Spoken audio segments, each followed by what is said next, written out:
Hi, all. This is Lenny Sherman. This is Matt Weatherford. And we're back for another exciting podcast, episode 2. Episode 2. Another horror series, right? I'm going to start by saying if there was one horror character that's more scarier or influential than Jason, it's probably Freddy Krueger. Even though you don't like some of the Freddy movies. Oh, well, some of them are good. Well, the ones I do like are really good. I love them. I love my Freddy, Yeah, what do we have? Nine films, right? If you include the remake. Yeah. And what I like about the Nightmare series is that they are more innovative than a lot of the other slasher franchises. Usually, like Friday the 13th with all the sequels, unless he's going to outer space or Manhattan or Detroit, wherever he's going next, Cleveland. Usually every sequel is pretty much a remake of the last sequel, and at least with the Freddy movies, you didn't get the same story every time. They tried to expand the story and expand the effects. So they didn't stick to a formula. And it's known for some good kills. Freddy definitely had some good kills. Very creative. We can go over. And the good and the bad. So what do you think? The original Nightmare on Elm Street made by Wes Craven, wasn't it? What year was that? 1984. Directed by Wes Craven, starring Heather Langenkamp as the protagonist Nancy. And it had her dad, played by John Saxon. And Johnny Depp in, I think, his starting role. Johnny Depp was in that? Yeah.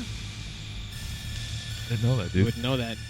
Look it up on YouTube. There's a funny clip. I think it was Letterman. I forgot who it was interviewing him, and they asked him how he started in the business, and he pointed to Nightmare on Elm Street and talked about getting stuck under the bed, which I think is probably one of the top kills in the series. It's probably the number one kill, maybe. Can I go on a stand and say Nightmare on Elm Street is my favorite horror movie? My favorite. I think it's perfect. I think it's masterful. I think it's great storytelling. I think it's really inventive. It's scary. I would say it's in my top 5 at least. Yeah. Of the whole 80s, when you look at like the whole slew of Jason and Chucky and everything, Leatherface, Halloween, all the movies that came out in that series, I would say Nightmare on Elm Street is my favorite. And see why I think is that Nightmare deals with reality and dreams, and it, you know what I mean? It's like what's the word for it? You know what I mean? Sometimes you question what's real and what's not. Yeah, it did that really well. And scary. The best part to me was always the girl being dragged out of the bed, and dragged up the wall, and dragged across the ceiling. So it's in your top 5. Well, that's good. I think it's Wes Craven's best movie, probably. Maybe not next to Scream, maybe. Like I said, there's a lot of my favorite Wes Craven movie is actually Last House on the Left. In terms of just how scary it was. That is one messed up movie. Yeah. But let's talk about Freddy when he first started out. Robert Englund, when they first offered him when he first auditioned for the part, Wes Craven thought he was actually too young, because Freddy was supposed to be kind of old and decrepit. Right. And he came in and just did the part, and it's kind of weird to think that when part 2 came along, and they thought about recasting Freddy with someone else, because Robert Englund was, I think, demanded too much money or something, and they just couldn't get another guy to do what Robert Englund did. He hit it all the ballpark is what he did. That's pretty powerful that they stuck with, until the remake, they stuck with the same actor. I mean, Robert Englund is Freddy. I can't think of anybody else to play that role. It's got the best opening, like, when it reveals Freddy for the first time, it's kind of scary. The goat, and the extended arms, and then this is God, and then the way that was pretty intense. A lot of good, scary dialogue. A lot of good scares. I like the booby-trapped house. Yeah. She booby-traps it. It's silly. It's like Home Alone. A sledgehammer rams him in the nuts. It's like, oh! You can see Freddy getting hurt, Oh! And it was cool, too, how they kept him in the shadows the whole time, which was something that they tried to kind of do in the remake a little bit. We'll get to that later. Lots of great parts. But yeah, a lot of standout. Oh, the schoolroom scene when she sees her friend in the body bag being dragged across the hall. Yeah, that's a pretty Nancy running up the stairs and the claw coming up from the water in between her crotch. Oh, Clay. Classic. That's what I mean, right? That right there. You never know if it's a dream or reality, and that's what that film I think is so intelligent. Really, is that it? A lot of films up to that point use like theme music to let you know that the killer is around. Psycho, Jaws, Friday the 13th, Halloween to a degree, but Nightmare on Elm Street. Pretty much you knew he was coming when you realized that they were in a nightmare. That was the cue that he was. Freddy you was had coming. The 1-2 Freddy's coming for you. Great song, great scary song. A lot of great standout moments in that first movie. The other thing I liked about it too was that one I thought I didn't see Nightmare on the original first. I saw like Friday the 13th. I saw the sequels, some of the sequels first. Yeah. So when you see like parts 2 and part 5, and then you go back to that original, it's got a very different feel. It's very gritty. It's almost documentary style, which is what Wes Craven was known for. The cast felt very realistic. Nancy, the heroine, felt like she could be the girl next door. She was decent. She was probably one of the weaker actors, actually, probably. You But think she so? did good. I thought she did well, though. I loved Heather Langenkamp. That's good. I think with Wes Craven's New Nightmare, because she appeared in that one as well. No, it was 3. Dream Warriors. I think her acting was considered pretty bad, but that first one I thought she played it like just a regular teenager. You like the ending?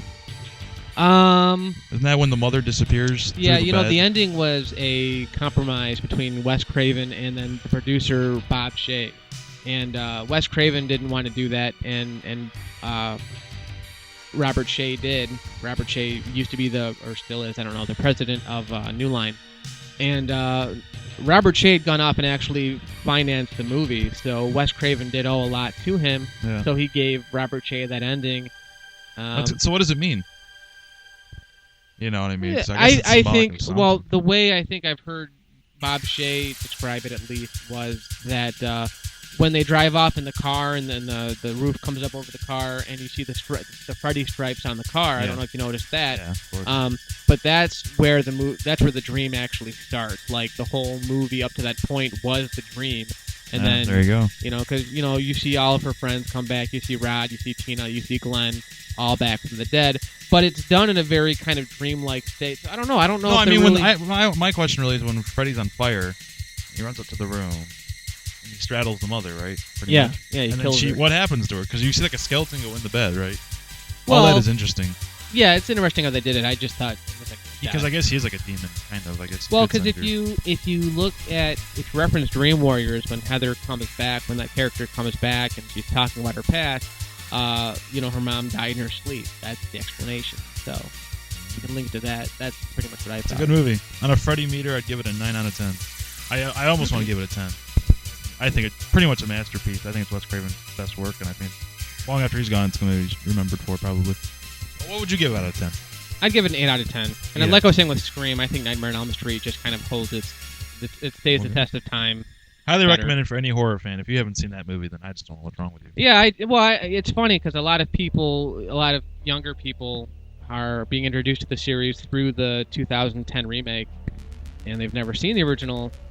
You need to see the original. It's just much more effective, I think. And it really does, I guess, in a way, show how Halloween was influential, I guess, at least in box office receipts, because when Halloween did come out, even Wes Craven, I think, has credited Halloween for that kind of success, especially with Friday the 13th 2 coming out, just a few years later. And those movies, but I'm just saying, I think that movie really kickstarted the horror genre as we know it. Well, for a lot of reasons, for a lot of ways, anyways. Yeah. I guess. But anyways, I guess that brings you to part 2 then, which was pretty gay, wasn't it? Exploding birds. I like part 2. It's one of and a lot of fans I feel over the years have appreciated 2 more. Because it does change. It ignores the rules of the first one. Probably the dumbest part of part 2 is where he comes out into the real world and he's killing everybody in the open. But if you look at all the 80s slashers, I love that part. It's a fun part. It's one of my favorite parts. Is it really? Yeah, I love that part, dude. That's the best. Help yourself, fucker. I mean, how can Oh you yeah, get no, any it's better good than that? dialogue, but that's kind of where it. And then became the absurd. defining line in that movie: "You are all my children now." I love that part with the fire and everything. That's one of the best parts of the movie. Yeah. Really, what else is good? Him dancing in his room while he's cleaning it and using his Well, ass. we got it. We can't talk about 2 Fruity's Revenge without talking about the movie's gay undertones, because apparently. Oh, they're there. Yeah, well, apparently the filmmakers didn't realize that. The main guy in the movie, Mark Patton, He's gay, I who plays know. Jesse, he's really gay.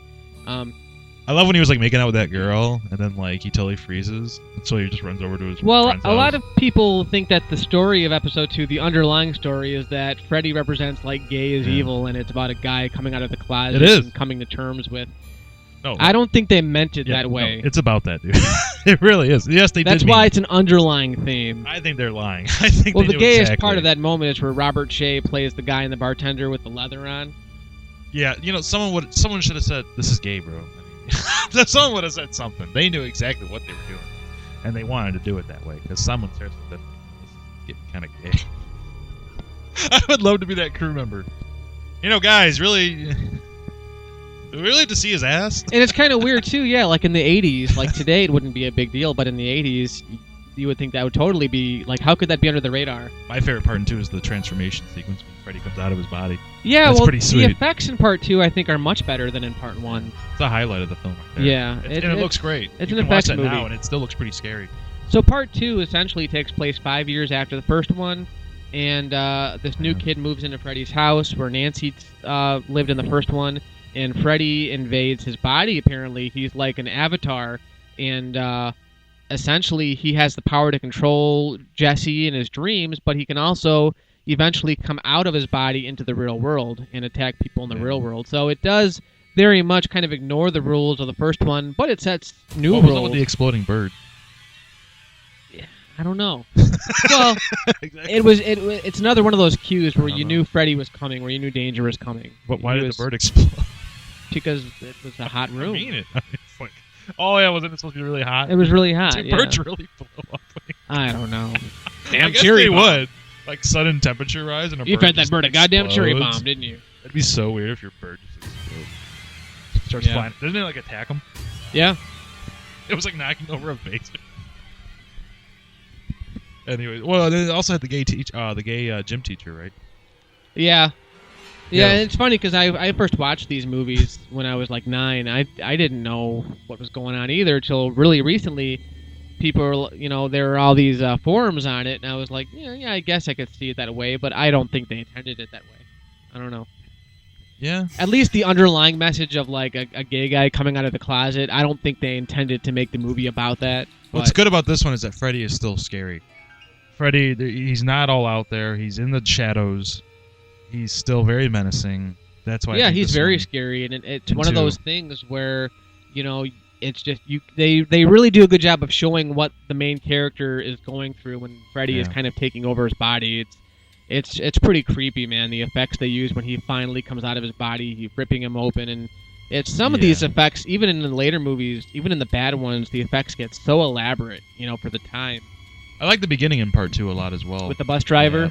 seeing Robert Englund without his Yeah. makeup, And they're on a mountain or something. yeah. That was pretty cool. But yeah, I'd give it a 6 out of 10, and I think I actually almost kind of recommend it because I think it isn't too much of the undertones that makes it kind of. And it also, like I said, Freddy's still scary. That's the bottom line. He's not the game show host he became later, and he did in a way. Come on, we can all know that. But Yeah, the thing about part 2 is that it's essentially it's more of a typical slasher movie, and it doesn't really do much to further his story along, but it's an entertaining movie, and it tries some things different. It's not more of the same. I'd give it a 7. I think it's a 7 on the Freddy meter. That's a good one. Yeah, I think so. One below the original? Yeah, I think it's a lot better than some of the later ones. Probably. So, And speaking of one of the better ones, part 3 is a solid horror movie. Part 3, starring Patricia Arquette, an early Lawrence Fishburne. Yeah. Heather Langenkamp comes back to reprise her role of Nancy, which I thought was the highlight of the movie. Wes Craven comes back to co-write the movie. The movie was directed by Chuck Russell and co-written by Frank Darabont, who would later go on to direct The Green Mile and It's a The good writing Shawshank team. Redemption. Great team. Probably some of the best effects you'll ever see. My favorite scene of this The movie, puppets. It's the puppet death. the puppet death. Yeah. Yeah, I mean, if you haven't seen the movie, this is You gotta see it. to this day, I can barely still see that cringe. scene. Yeah, You still cringe. Like I feel like it's happening to me when I see it, and you just go, "Oh." yeah.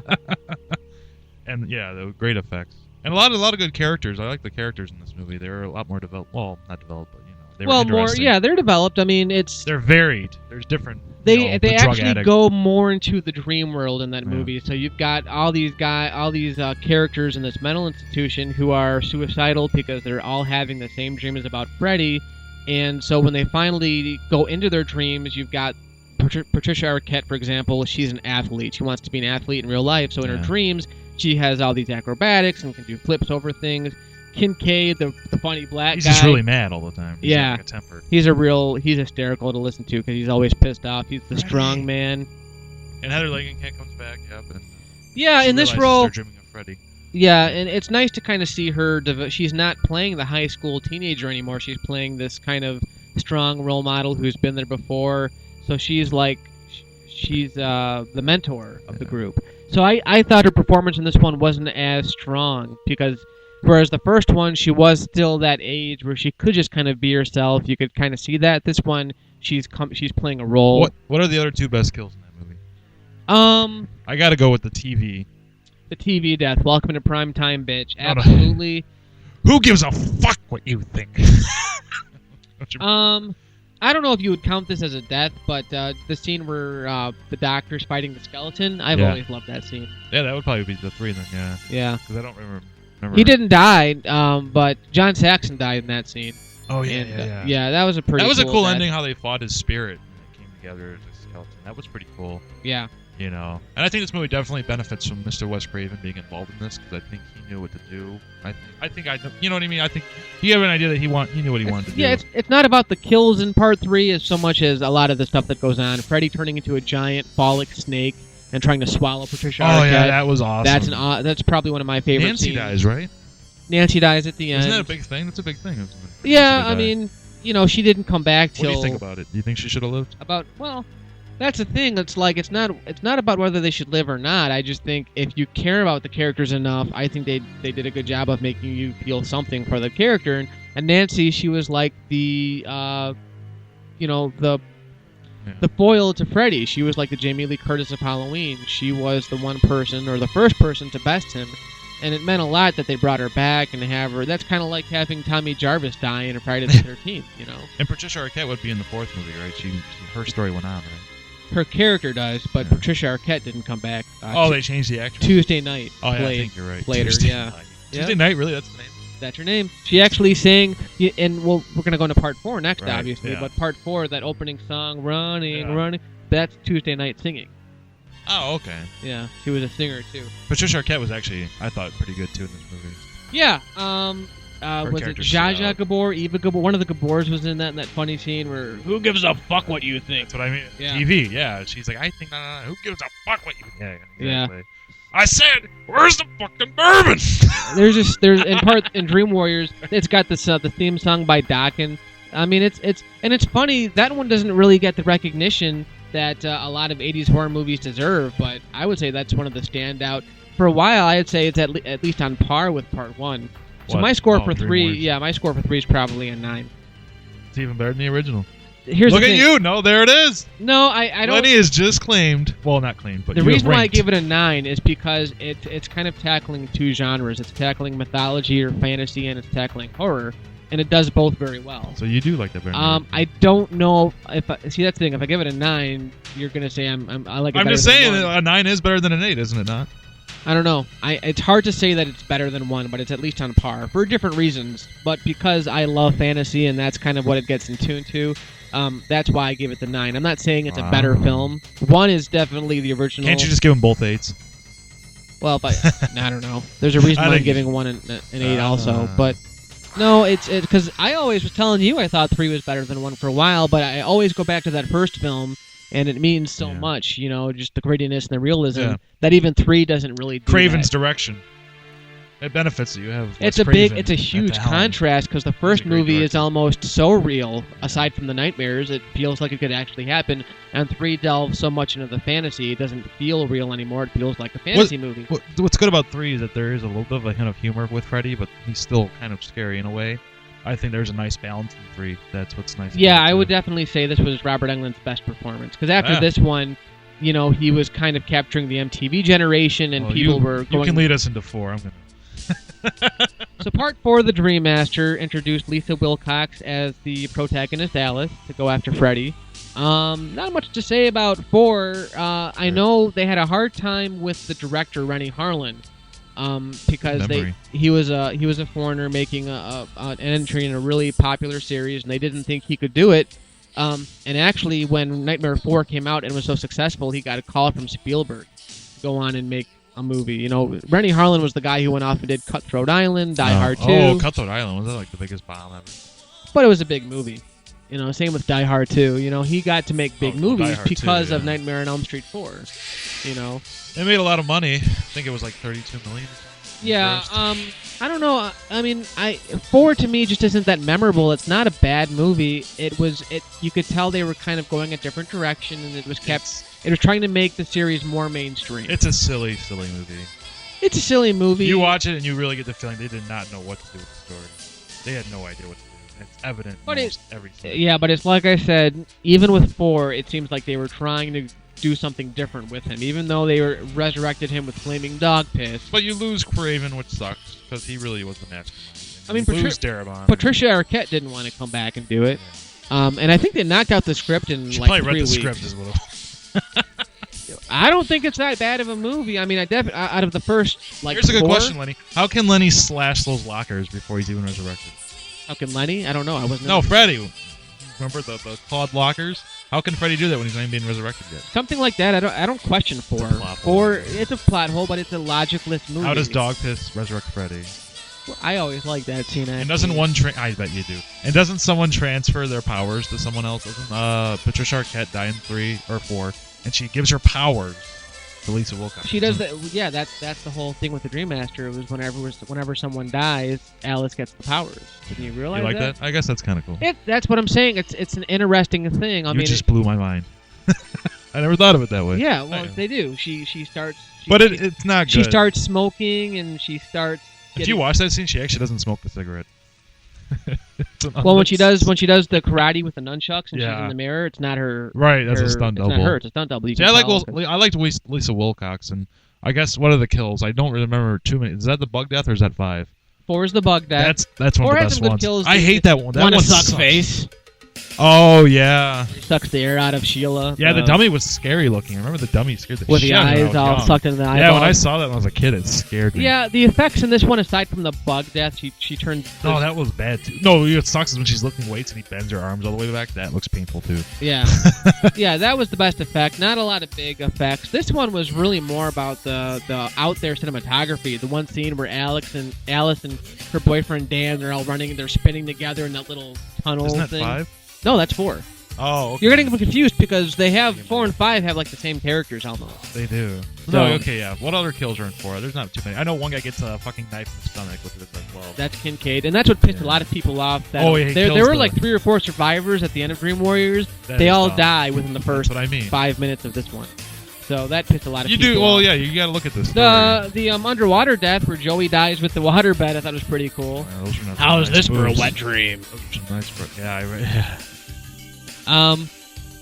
So that's a. I mean, really. Well, yeah. 4 was a result. After 4 came out, you had the Freddy TV series. That's where like he was on MTV a lot. 4 actually has a TV So a how did commercial Freddy? for MTV. How did Freddy? So part yeah. So wait. How did Freddy claw the lockers? Even though he wasn't resurrected yet. I want you to answer that. Do you have any How answer? did he? You don't, do you? Freddy had his It own. makes no Freddy had sense. his own nightmare, where he actually invaded someone else's dream. I'm just saying you can really appreciate Craven's talent because I think when you look at Dream Warriors and he was involved, it was so solid. And when he left, it was a mess. It really was. I don't know. I Unfortunately. liked 4 because they were able to go from point A to point B and not really explain how they did that. And some people would have a logic problem with that. I don't. acting is really I kind of bad. liked that kind of no The acting nonsense. is pretty bad though, all around. I don't know. I mean, At the least acting's- one had some good talent. The acting is and pretty 3 bad was- in most of them. That's why I think we make 1 and 3 really good too. Is the characters really stand out to me? 1 and 3. I mean, the characters Especially. weren't as good. What I liked about 4 though is you got like the nice high school atmosphere. I'll give it a 5. I'm kind of caught between a 6 and a 7. It's on enjoyable 4. enough, I guess, and it is one of the biggest ones. And it's really that's when the lunchboxes started coming out. That's when all the merchandise really started to take flight. I think. is what Yeah, that and was. that one had Freddy with the sunglasses. There were some corny moments in there. There's one where he's dressed as a doctor and who are you expecting, Dr. Seuss? I think 4 they lost a lot of people because a lot of fans in a way because I think the attendance numbers went way down for 5 and 6, weren't they? I don't know the exact numbers, but I thought they dropped pretty considerably. Yeah, I don't know. 5 made like 13. I don't know. The numbers, yeah, the 5. numbers to me are never important because I mean it's all a matter of how No, how but it much just you shows enjoy that the movie. it just shows that people they saw 4 they lost interest in the series. I don't know. 4 made a lot of money, but what I I mean mean. I think a lot of it has to do with the advertising too. But it was 4 anticipated because 4 3 actually, was so good. yeah. Well, 4 Yeah. had a commercial in there for MTV when MTV was like in a distant. Yeah. Yeah. Well, I mean, that's why I think a lot of people liked 3 a lot, so that, the series was still had potential. So to be you're good. basically saying, though, that essentially with a sequel, how many people attend the sequel depends on what people thought of the last Well, I'm movie. just saying when one makes 30 million and no one liked it, the next movie's gonna make like 10 million if it shows.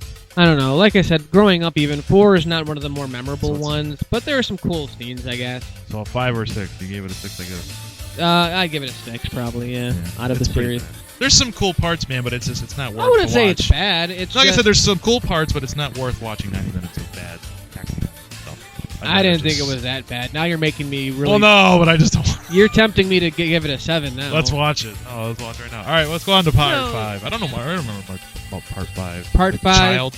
Right? The Dream Child, yeah. Well, part 5 was kind of interesting. It kind of goes back to the idea of like what part 2 did, where Freddy is basically an avatar inside of someone, but this time he's using the dreams of an unborn child. So at this point, I think they were kind of running out of ideas.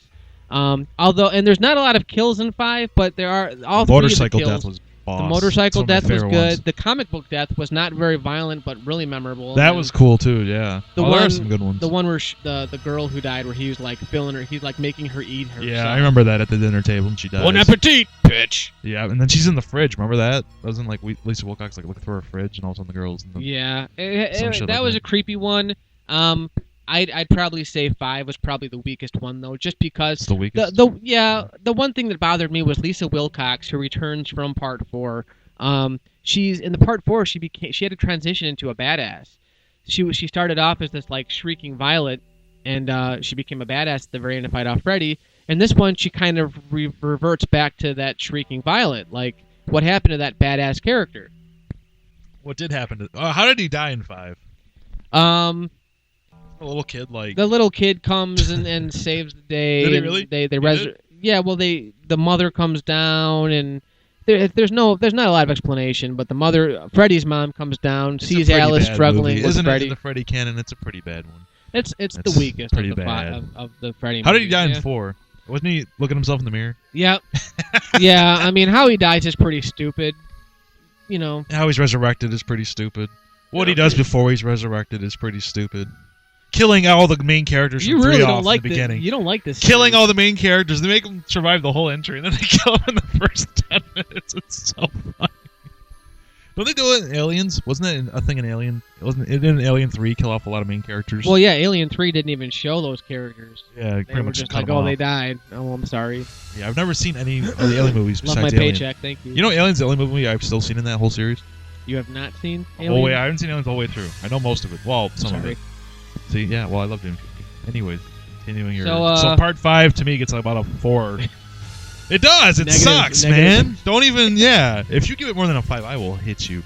I'd probably give it a 5/6. Yeah, I'm more of a 6 because I'm still a big Freddy fan, so I'd probably give it a 6. It's just I don't know. What? What does it do? It seems to be running. It's at that point it seemed to be running out of steam. What like does it do? they were. No, it ran out of steam in 6. I like 6 a lot though. Maybe this This is wasn't where the the right. podcast gets interesting. Maybe this wasn't the right podcast. Maybe we should have we done like the Wizard of Oz. or 6 is something. better than 5 and maybe even 4. I'll give it that much. So it might be. Freddy's Dead: The Final Nightmare came out in 1991. Yeah. It had Yaphet Kotto. That's the Wait a only. minute. Billy Zane. This is some trivia. Billy Zane's sister, wasn't she? Who? Billy Zane is in Titanic. He was the dickhead. Right. That's his sister, isn't it? In The main character. Yeah. Maybe. It's Lisa Zane, I think, or something like that. Is that I his- think that's his okay. sister. I But don't- anyways, I don't really care. yeah, wasn't she his It had a lot daughter? of cameo appearances though. Alice Cooper shows up to play Freddy's dad. I'm gonna give you a whipping boy or something like that, right? Yeah. Freddy! Time to get your medicine. Thank you, Roseanne and Tom Arnold made, Yeah, made that an was random appearance. as hell. Yeah, but that That goes was- to show you the pop culture though that Freddy created. Give me back my kids. I want my children Yeah, it's not that. I love the humor in the part video 6. game death. The Yeah, video game death. I remember. Loving I remember that. seeing that in the trailer and being like, and it sucked because the only Freddy movie I saw in the first one I saw in theaters was Wes Craven's New Nightmare, which to me is probably the most disappointing entry. There's a few disappointing entries in this series. There are. I like them. They're decent movies, but there are definitely weak entries in this one. That's why I like the J. But anyways, I'm sorry. Yeah, I Off wanted track. to see Freddy's Dead for the 3D. Carlos has a good death sequence. Good to hear from you, Carlos. Nice hearing from you, Carlos. That's bloody. And then the third one. There was 3 deaths, wasn't there? The blonde chick died. No, she lives. No, she lives. The one where the John Doe character falls from above and he moves the spikes into the middle of the road. It's like he's doing a comedy routine. He's like it is. Game show host. It's a funny movie. This was the first one that was actually mockery. directed by a female, which I I've think has a always lot to felt do like with that it. with the Freddy. I felt like they made him into a mockery of himself. It was ridiculous. I thought. I like the scary Freddy. That's why I ranked. Well, the interesting thing with Freddy is, unlike Michael Myers or Jason, he had a personality. I mean, it was the same with Chucky. You have to take him somewhere. So yeah, you one-liners. Create the one-liners. I love seeing him on the broomstick. I'll get you, my pretty, and your little soul too. I love that stuff. That just made me cringe. See, you made Allie cringe too. You said that line of horrible dialogue and she started crying. I told you. I don't know. I like the ending where you find out the history. The one thing I didn't like. Don't they kill him with like ninja stars? Yeah. Yeah, and the video game death is the highlight. Whoa, I beat my high score! Hey, you forgot the power glove! Yeah. No, this was directed by God, she was a line producer for a long time. I can't think of her name. Yeah. No, it was the first one directed by a female director. I think that... Yeah, she had been involved with the series the whole way, pretty much. Yeah. You'd think she would have treated it better. I don't know. Doesn't Freddy have a daughter, right? Yeah, that's what I didn't like about Freddy's Dead. Was you find out that Jason, after all this time, has a sister, even though Betsy Palmer clearly states in the first Friday the 13th he was an only child. So in this one, you find out that he had a daughter. It's kind of interesting. Yeah, well, the map says we're fucked. Yeah, that's my favorite scene. Oh, the map? Yeah, I remember that. There's a lot of stand-up. It's a funny movie. It's entertaining, and that's, to me, if you can be entertaining, Hey, Spence, let's trip out. I think, isn't it? Yeah. What you are. Looks like a fried egg to me. Yeah, Johnny Depp makes a little cameo. Yep. Yeah, and it's a funny movie. So what did you give Freddy's Dead? It'd be a 5 or a 6. I'd give it a 7 for the entertainment. I'd give it a 6 to edge out. I think it's better than 5. It's better than 4 and 5. It's probably more fun. It's not as violent as the other ones. Yeah. His makeup was a little off for some reason. The end. How did they kill him though? Don't they put like a bomb in his mouth or some shit? And blow him up. Happy Father's Day. Is that what she said? Yeah. It was like ninja stars. Well, she beats the shit out of him, at him. first of all, with the bat and all these other things. They throw knives at him. Freddy's stars. a pretty big pussy when he's out of the dream world. Yeah. And that shows in Freddy vs. Jason too. He gets his ass kicked. Well, anyways. So wasn't there a Wes Craven New Nightmare? Wes Craven's New Nightmare, which when it came out, if you see the trailer for that one, they don't really... It's kind of like Prometheus. Like, they don't tell you it's a sequel straight up. You have to kind of figure that out for yourself. That's kind of a cool idea. Wasn't Freddy like haunting the That's cast? why people like it. Yeah, Freddy's haunting the cast of Nightmare on Elm Street, which to me it's an original idea. Wes Craven came back to direct it. It's hard. You can't really even... The style is kind of similar because it does really deal with the real and fake, the real and dream world. Yeah, you can't really going on. include it in the canon though. It takes place outside of the canon because of that. And a new look for Freddy. Yeah, trench coat. Well, the idea with this one is that Freddy has been, after Freddy's dead, the series was pretty much thought dead. So this is the story of the movie. So Freddy, he's kind of like this evil entity that's been kept in this bottle for so long, and now the genie in the bottle, Freddy, is trying to escape out of films and into reality. And the only way to stop him is for Wes Craven to make another movie and to have Heather Langenkamp reprise the role. So at the end of the movie, you're kind of back into the movie, and it becomes the 7th movie. Up until then, you deal with Heather Langenkamp. She thinks she's playing herself in the movie. She's got a little boy, and he's kind of sick. Wes Craven. Oh yeah, Wes Craven plays himself. John Saxon plays himself, and later on comes back to play Nancy's father. Only, 2 kills?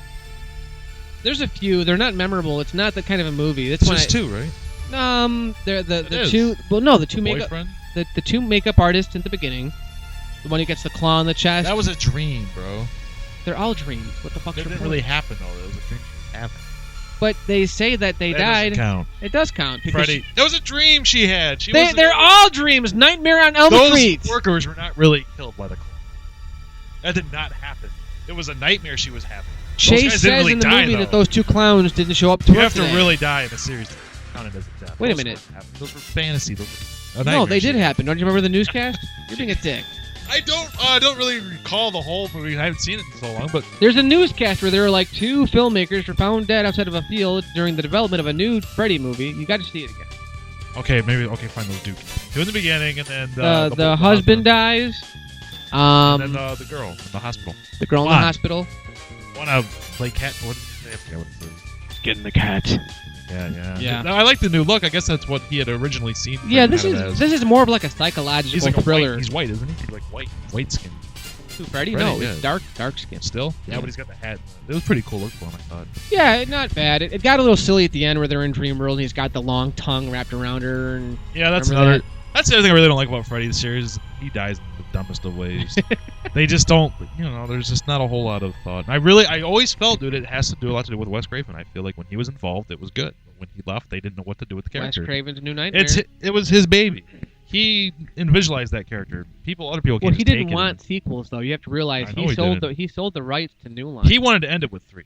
When you watch part 3, he wanted to end it with 1. He didn't even have that much involvement with 3. But when you watch, with you. well, I don't know. When he wrote the damn thing, so he wrote part of it. He had say in it, but he wasn't that. He's not as involved as you would think. Well, when you watch 3's ending, that was designed to end the whole thing. If not 1, then at least with 3, he was definitely. I mean, it's over. Nancy's dead. Freddy's dead. They freaking. What do they do? How do they kill him in 3 again? They fucking bury him, or they holy water. They even tried holy water. I mean, another great line from Freddy's Dead. Doesn't he need to do like somersaults? He's like, hey!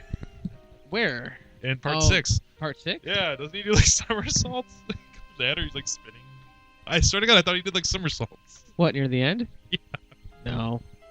So anyways, I guess that's the whole Friday, Freddy New Nightmare. I guess I'd give it a 6. Yeah, I'd give it a 6. It's great seeing everyone. It didn't feel like a true sequel. It was good if you're a fan of the series. It was good if you knew the trivia, like who all the people were playing themselves, and Robert Englund plays himself and everything. It was an interesting concept. Wow. But maybe the first 3 are the best ones. Maybe the first 3 are the best ones. I agree. Probably. I agree. I mean, they're still all enjoyable. It's a solid trilogy, and it ends with 3. And that's honestly, to me, that's what Freddy is. The other ones aren't worth it. I love the kills, and he does have some good one-liners. Well, let me ask you something. something. Which series do you like better, Friday the 13th? Friday the 13th, for sure. Really? Oh yeah, for sure. See, and that's the thing. You're probably right. I mean, because to me, in Jason, there's 3 solid films in that series. With Freddy, there's only 2. But the thing I would argue with that too, and I'm split between the 2, and we'll get to that with Freddy versus Jason. I'm a big fan of both. I don't really have a favorite, but at least with Nightmare on Elm Street, even the bad ones, they're all ingenuous. They do different things. But so does Jake. Not really. He goes to Manhattan, then in 7 he fights the telekinetic powers. The location changes, but the kills are all pretty much the same. I mean, it's the only Jason movie that really tried something different was Jason Goes to Hell. Everything else was just they stuck them in different locations. For Freddy, though, Gary versus Jason, that's kind of a big change. Well, it's just like Freddy fighting a Dream Master. But at the same time, and I see what you're saying, but at the same time, it's not the whole concept of being in the dream. They could do so much more with the Freddy series, and I think they let down in a lot of aspects. I think we're just supposed to love them both. That's what you want. You want to just love them both. I like them both, and it may seem that the Freddy movies I'm giving lower scores to. To me, with Freddy, there's 2 solid movies I can highly recommend. With Jason, there's 3. Yeah. And then in the end, the rest cancel each other out, far away. But I like, 7. I like, for me, Jason is just more fun. But Freddy, so let's move on to Freddy versus Jason now. This is your chance to redeem yourself. I saw it in theaters, man. It was cool. Well, when I saw it, I thought it was pretty decent. You got to see them fight, man. You got to see them fight. I guess what it was is the stock characters were pretty shitty. That's what I guess the big problem was. Is the actors I didn't really care. And about. It made sense what you said last week about that it was a big project and they probably didn't deliver the project that they should have. Is that what for your overall? Oh, I mean, when you wait so long for something, you'd hope it be decent. And that's my thing with it is when you wait so long for something, eventually you just give up hope. You could have written a better script. If you would have seen some of these earlier scripts, dude, the movie they came out with was probably the best idea. They didn't even. There was a few of the concepts for Freddy versus Jason. They didn't even want Freddy and Jason in the movie. They were like teasing people with it, but you never were going to see them. Yeah. It was some of these were horrible concepts. So this one, the fact that they got these 2 guys together finally and they had a story that I thought worked. The story of the part where they took the Hypnosil from Dream Warriors and worked it into the story where all these kids had been doped up on this stuff so they could forget about Freddy over the years, and then Freddy has to use the nightmares of Jason. Someone please wake me up! Yeah. There are a lot of cheesy acting, but I think it was overacting done pretty well. All the characters. That's what I liked seeing Jason and Freddy fight, but the people in the middle, fuck. That chick is really nice. Which one? The Virgin. Sacrifice the Virgin. Yeah. Well, we all know you're a virgin. Was there a cop that gets killed too? There were some annoying things about it. I didn't like the Jason Mewes look-alike. I didn't like the Jason. I'm so used to Kane Hodder as my Jason, but I didn't like the Jason. I just here's my thoughts on that. I like Kane Hodder as Jason. I just think it's a little pretentious to think that he's the only one that can do Jason. No, he's not the only one I know. Ted White. I'm just saying I didn't like. I mean, I don't think it was the acting. I think it was the directing, because the direction for Jason in this one was that they wanted to show a sympathetic side of Jason. Jason goes in the water, right? In all the movies. Yeah, he goes in the water. water. So why is he scared of water in Freddy vs. Jason? It was supposed to be that he's afraid of drowning, and they didn't convey that very well. He clearly goes in the water because at the very last shot, Jason comes up from the water carrying Freddy's head. Not to spoil the ending, but that's wait, here's a good. Did Jason go in the water in 2, 3, or 4? Because he wasn't technically dead yet. So he would not go in the water. I don't think he ever did 3 or 4, did he? 4 he did. Remember when she was on the boat and he has the harpoon? Aha! 2, there's a water death in 2. He was still technically alive in 4, wasn't he? Dead. Well, Jason wasn't dead yet. So wouldn't he be afraid of drowning? Maybe I'm thinking, I didn't write the fucking I'm looking thing. too much into it. I know. Maybe I am. But you know what I mean. Because he was still technically alive in 4, because 4 is when he died. But overall, I mean, I got the concept. Yeah. It's you've got one fire, one water. They clash. I'll give him this, though. It's very difficult to imagine a scenario that Freddy and Jason can cross paths. That's hard to come up with. Make it. I think the overall story of how they brought these characters together, I think that was the best overall concept. I wasn't expecting characters that matched like Heather Langenkamp or any of those. That would have been a great movie if they had both Tommy Jarvis and Nancy in that same movie. They need to. Now they have a graphic novel called Freddy versus Ash versus Jason, and they have like every single survivor from both franchises. That's a little too much. We don't need all that. That's too much. At least you got him to fight, though. The fight scene was awesome. But what I really liked was that they started in Freddy's domain in the nightmare with Freddy kicking Jason's ass, and then the tables are turned and they go at it. They don't hold anything back. I hate when she decapitates Freddy. Welcome to my world, bitch. Yeah, there's some corny she says lines. It so... I still hate that line where that black girl calls him a faggot. I don't know. Yeah. Got your nose. Yeah. I thought Freddy could have killed more because I think Jason kills all the This was a Freddy movie though, because Freddy in a way was the villain. He ran the whole show. I disagree. Jason was not a villain. Jason, you almost feel like was just being a pawn used in Freddy's game. He was, wasn't he? He was, but Jason did all the killing. Wasn't Freddy? Didn't. Yeah, but Freddy was pulling the strings. He really, and all the kids. What do they talk about? They always talk about Freddy. That's all the kids were scared of was Freddy. Jason was reduced to something that was really just a side character. I think. Not really, because at the end of the movie, they were afraid of both of them. He did do all the killing, but I'm just saying that Freddy to me was the villain in the movie because all the kids talked about was Freddy. They never talked about Jason. It's easier to paint Freddy that way, I think, because Freddy has the personality. Jason doesn't talk. He doesn't have a very. He doesn't emote. He doesn't do anything but walk around. But you can't say Freddy was the main villain. Freddy vs. Jason. I don't. He really was. I see what you're saying, but I still consider it a good blend of Jason both. fucking killing people. It is. He has that great bed death when he freezes that guy. And what I love about the movie is it doesn't pick sides. You can be a Freddy fan or a Jason fan. It doesn't matter. I think both sides went out. It was kind of a pussy way of ending it, but at the same time, I think they ended it very clever. Like, it's kind of like one person does come out the winner, but there's the other one doesn't really lose either. That makes sense? Yeah. What'd you give it? For entertainment value, an 8. That's a high one. I give it a. I know it made some money. I'd watch it again. It's entertaining. It's good to see them together. It's hard. Yeah, it's hard to go into Freddy versus Jason and compare it to the original Nightmare on Elm Street. I wasn't expecting that at all. I mean, it's a goofy concept. My uncle was saying that, I saw that movie was so stupid. It's called Freddy versus Jason. Like, what the fuck do you expect? Different strokes for different folks. Yeah. Oh, what doesn't the first Freddy movie have the best 2 kills? The bed death and what else? Sucked into the and the girl being clawed. Yeah, the girl being that's pretty good. Yeah. So we've got one more movie to talk about. We do. We've both seen this together. This was the only one we've seen together. Oh, the remake. Yeah. Wait, what are you talking about? The remake. We saw that together. I don't know what you're talking about though. Oh yeah, it doesn't exist. It's just in my dream. Pretty much. It was a nightmare. It was a dream. The thing Never about happened. it that sucked was that none of the original people were like they didn't. Wes Craven wasn't involved. None of these people were involved. So What does he say though when he wanted to pet the dog? I just wanted to pet him. yeah. What the worst thing about this movie was they got someone else to play Freddy. It's the first movie where Robert Englund doesn't play him, which is a bummer. First of all, I think it's too soon to be making that kind of a move. It's not what the fans want. Did Tim Burton come up with Edward Scissorhands because of Freddy? It's a good question. Let's talk about that next week. I bet he did. Maybe? I'll bet he did, because I think Tim Burton's a fan of horror movies. It's possible. I think it's very possible Tim Burton loves horror movies. Anyways. So anyway. What were we talking about? Oh, yeah, the remake. The remake. What So one? what did you like? What didn't you like about it? Oh, the remake. I thought the acting was kind of good. The blonde was kind of good, but she was killed off. I guess he did as best as he could for Freddy. I went into this with no expectations. I just thought that the guy who played Freddy, and I forgive me, I can't think of his name, Robert Burkovoff. Yeah. Schickers. I liked it when I saw it with you at the theater, but I guess the more I thought about it and then watching on subsequent Well, it goes viewings- without saying it's a pointless remake, and what bothers me more about it was they didn't try anything different. They It's a took the pointless first movie. and kind of redid it. It's like a It's a remake of pointless Psycho. movie. Yeah. So therefore, that's why I'm a little...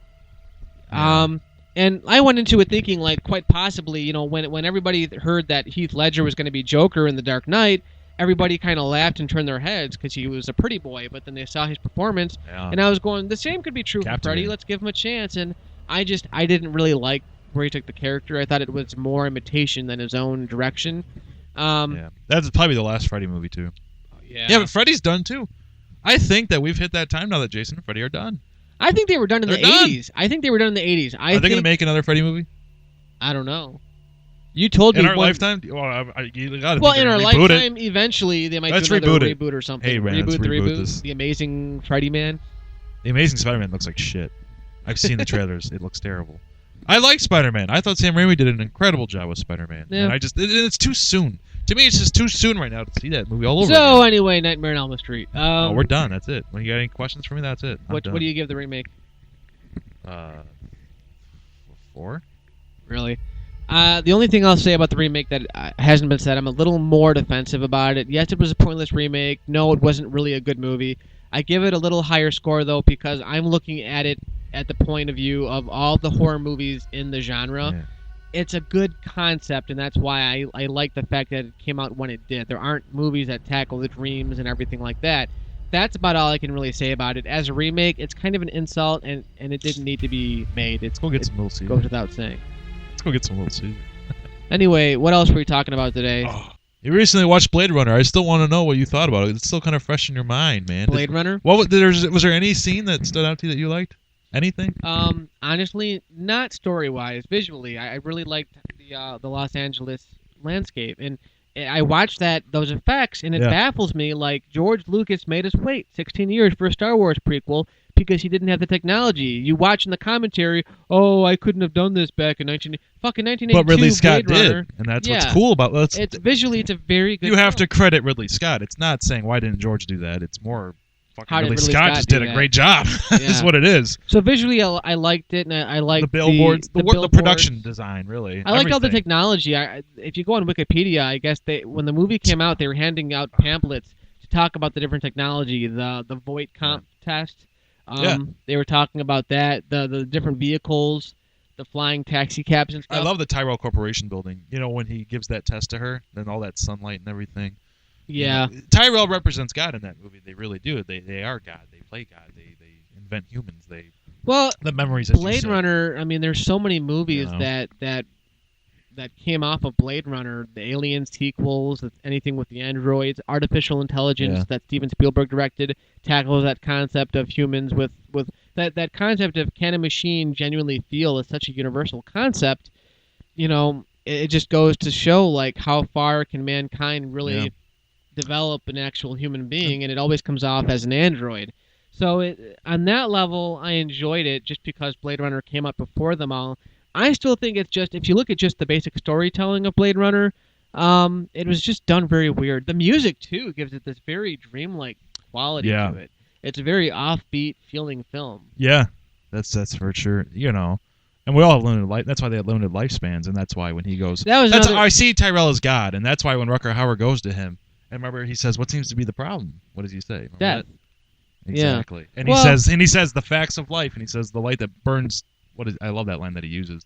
The light that burns twice as hard. He's basically twice saying as long. that he's done. If you so make much. your impression, he's revel done so in your much time. already. Revel in your time, and it talks about our humankind. It really does, and that's. But I think they were getting the raw end of the stick too. I want more life. The replicants.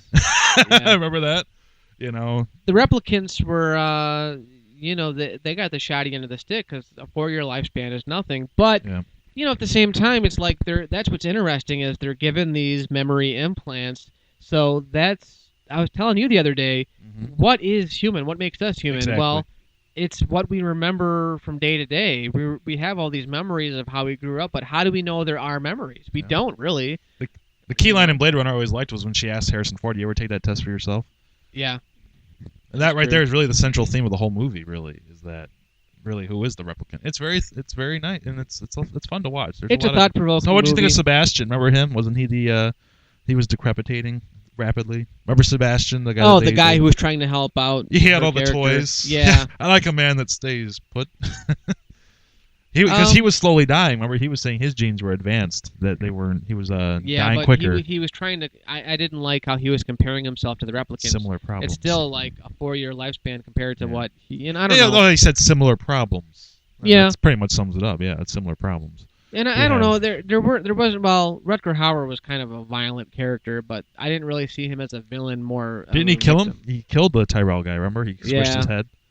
You know. I don't know. He was a villain, but you felt sympathy for him, and that's probably my favorite part of the movie, though. Death. I don't know. It speaks for everyone. I like certain parts of it. It's a very interpretive movie, and I definitely got more out of it this time than the first time. And I love the end when I think I still believe that he was a replicant. And it depends on what version you watch, but you watch his definitive cut. It's obvious Ridley Scott intended him to be a replicant. But he leaves it open too, though. It's very interpretive, and that's science fiction. I don't like movies that do that. I don't like interpretive movies. I like movies that let me leave my brain at the door. But this one, I really kind of you don't enjoyed. like to use your imagination. Those movies require you to use your imagination. And that's what it is. I'm not saying that's a bad thing. I just with movies in general, like what makes movies different from like a novel is they generally aim for the lowest common denominator. And I think a movie should do that usually. And I know a lot of people are going to disagree with me. But sometimes you get like a Blade Runner where it's okay because they give you enough to think about. There are some movies that they're so interpretive. It's almost like they don't know what they were making. They just put it out there. It tells a good story, and like you said, the production design is really second to none, almost, especially for that time. Like I said, it really does. You have to credit Ridley for doing that at 82. Blade Runner, to me, what stood out to me was the visuals more than the story. Like, I like the world we were in more than the story itself. The themes. It's not the story that's captivating. It's the themes. Yeah. It is. It's not really the story. Because the story on the surface is not really that captivating. It really isn't. It's a cop hunting robots. It's a good blend of both story, because the story is not bad. It's just, again, like you said, it's an idea-driven piece. There are some movies that are all theme and no story. If you look at George Lucas's THX 1138, that movie, I don't know what the fuck that story is about. But it's a very thematic movie. Well, Blade Runner is a very highly regarded movie these days. I know it is. Most people cite it as almost his best work.